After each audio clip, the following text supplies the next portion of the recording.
Tasavvur qiling, siz butun umringiz davomida bitta orzu uchun kurashasiz. Nihoyat o'sha orzu ushaladi.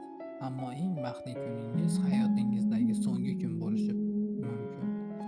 Bu Emiliano Salaning haqiqiy hikoyasi. Emiliano Sala Argentinada oddiy oilada tug'ilgan. U bolaligidan futbolni sevardi.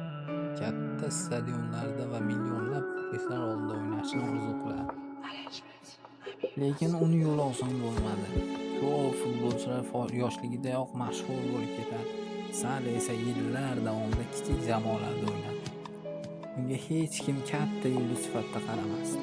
Ammo u taslim bo'lmadi. Har bir mashg'ulotda, har bir o'yinda o'zini isbotlashga harakat qildi. Nihoyat u Fransiyaning Nantes klubida porlay boshladi. Gollar ko'paydi, muxlislar uni sevib qoldi. Uni mehnati nihoyat samara bera boshlagan edi.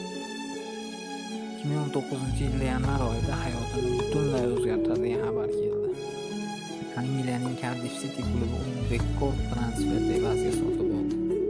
Bu Emilianoning eng katta orzusi edi. Premyer Ligada o'ynash, dunyoning eng kuchli chempionatida o'zini ko'rsatish.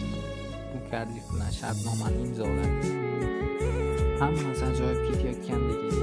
Lekin u Nantsdagi jamoadoshlari va do'stlari bilan xayrlashish uchun Fransiyaga qaytdi. Xayrlashuvdan so'ng u kichik samolyotda Angliyaga uchish kerak edi. 21-yanvar kuni samolyot havoga ko'tarildi.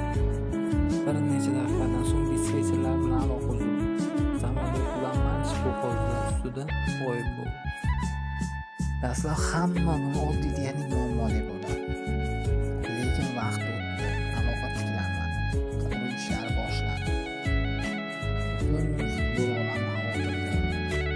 Messi, Aguero va boshqa ko'plab ijtimoiy tarmoqlar uni topishni so'rab murojaat qilishdi. Muxlislar ibodat qildi. Kunlar o'tdi, rasmiy qidiruv ishlari to'xtatildi. Ammo uning oilasi va muxlislari taslim bo'lmadi.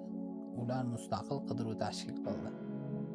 Nihoyat dengiz tubida samolyot qoldiqlari topildi. Bir necha kundan so'ng Emiliano Salaning jasadi